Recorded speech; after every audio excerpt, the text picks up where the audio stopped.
Gain gold or culture? Gain culture. So that's cool. That's especially early on when you're going to fight barbarians a lot. It's nice to get that bonus culture. Nonetheless, I now have the ability to create plantations. So not only will I gain this incense, which since it's the first of the luxury resources that I'll gain of incense, I'll get an additional 4 happiness. And when I work it, I'll get an extra 2 gold. Plus the extra gold I'm going to get from the plantation. This may seem like quite a bit of information to choke down, but you'll get it. You'll see what I'm doing as you play more games. You'll kind of understand it more and more. It takes a little bit, but I don't feel like any of you would have a problem if you just played a few times. Every once in a while, it'll show like a little stat screen up there, kind of show where you are and how you're ranked compared to others. As you can see, the scouts, one of their abilities is they ignore movement costs, so they'll go over hills and forests and stuff without getting hampered. What's nice about this game compared to Civ 4 and the others is your cities can actually attack nearby units once a turn, so you're not completely defenseless without military power, which is nice. Oh, and here's Suleiman's territory. Oop, and someone else nearby. Alright, I'm actually going to go with writing because I really want to get that paper maker building, which is one of China's special racial buildings. Let's build a granary. So it's gonna cost the maintenance 1 gold per turn. It's gonna give us 2 food, which will help our cities grow, so we can get more citizens working more tiles. But since we're actually have wheat in our cultural boundaries being worked, it's going to give us an extra bonus 1 food for that. So that's, you really want to pay attention to what resources are in your area, and by finding that out, you can really tailor things that way. Let's look around more. Oh, nice, a natural wonder. By finding natural wonders, whether they're craters or this one or like barrel reefs, which I totally screwed up the name on that, you gain just additional just free happiness, which is really good, especially in difficulties that are higher than this when you start out with lower happiness. And then as you can see, if I work this tile, it has 10 gold a turn. So it'd be good to settle around here if possible. Okay, the Incans. I've never played against these guys. One of the DLC people, if I'm correct. Which I may or may not be. Also, attacking over rivers or from oceans gives you severe negatives. So, and then being on hills is giving my city a positive. So anybody attacking from over here is going to have severe negatives. It's actually a good strategic area to be in. Let's keep looking around. So this is the beginning of the game. It's not really crazy busy at the beginning. Let me turn my music back on. I believe YouTube, I used to run Pandora when I streamed this, but I think YouTube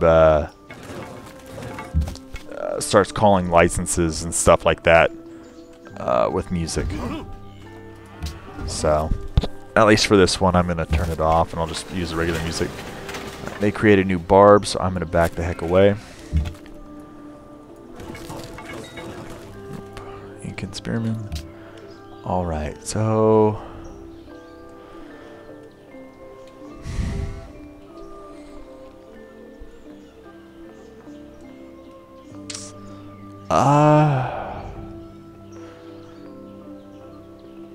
you know, one more warrior. I'm going to play it a little safer than I usually do. With the barbarians down at the bottom of this peninsula, I don't want them coming up as I'm kind of scouting around with the other ones. Especially since a lot of these warriors are pretty beat up right now. Alright, found Geneva. See, we're the second one, so we only got a smaller gift. Still, any free money. It's nice. And the Incans have announced to the world that they are protecting Geneva. So if we attack Geneva, we're pretty much declaring war on the Incans as well. So pay attention to that. It's little things. It's not a big deal, but you shouldn't be attacking city-states really much anyway. They're little guys. They're really good about if you befriend them, you'll get stuff, food, culture per turn, sometimes military units.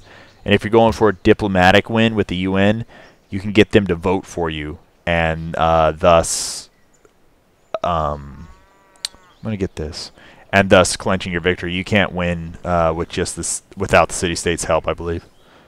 Okay, so I'm gonna do this. I can create settlers faster in my hometown, my home city, and I get a free settler off the bat, which I will take. And I'm actually gonna, what we got over here?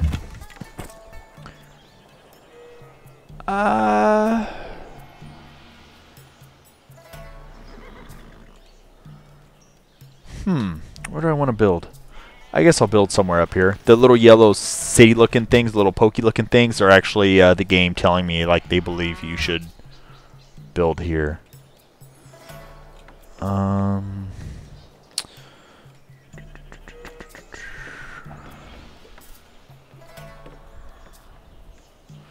I do have, I believe, all the DLC as well. So there's a few extra wonders, some new civilizations, a few new maps. I haven't really played the new maps though. And I will point those out as they pop up. Always escort your civilian units, your workers, your great people, and your settlers. If an enemy unit touches these, they're automatically dead. They're automatically theirs, so you'll lose them immediately. So don't. So I have my warrior around here and vision, because if someone comes out of the like barbarians, if they come out of the fog of war and have enough movement, they're gone. You've just wasted your time making them, and you're gonna, especially if it's like a worker and you only have one or two, you're gonna have to go try and get them back. Otherwise, you're not gonna be able to build anything. Pretty much every new person that I play with, they always have their people taken, unfortunately. Right.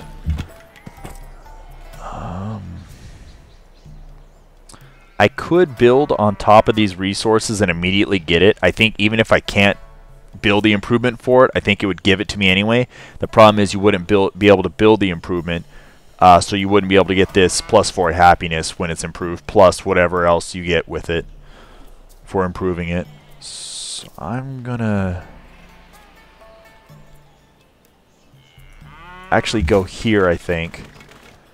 And the reasoning on that is you can't build a city within 4 spaces of another, and I'm gonna probably want to build a city here. And that way I can kind of make Rio de Janeiro stop expanding, because I'll take up my culture here first and try and butt them out a little bit. It's a dick move, but hey, they'd do the same thing to you if they could. And they can.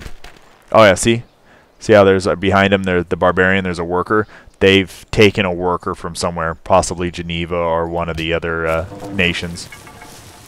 And although you can't stack units on the same tile, a warrior or a military unit and a civilian unit, such as this warrior and shoot over here, this warrior and this worker can be on the same tile because they're different types of units, and there's only just the military and civilian. Close, but and then see I'm getting experience per hit, and then that's +6 is culture. So I'm getting a lot of culture for killing the barbarians. However that's supposed to work. Actually, you know what? I'm going to go there. Okay. So as you can see, my culture's going up more and more. So I gained 12 culture plus the 4 I normally would. So 16 culture that turn. That's good. That's 4 times more if I didn't have that social policy than what I would have had. Or 3, something like that. I don't know. My math not so good. Alright, so let's build a city. It'll knock him out of your boundaries. They won't get pissed about that. Not that I know of, at least, so don't worry about it. I'm going to leave him there to heal. If you move or do an action, you can't heal that turn. So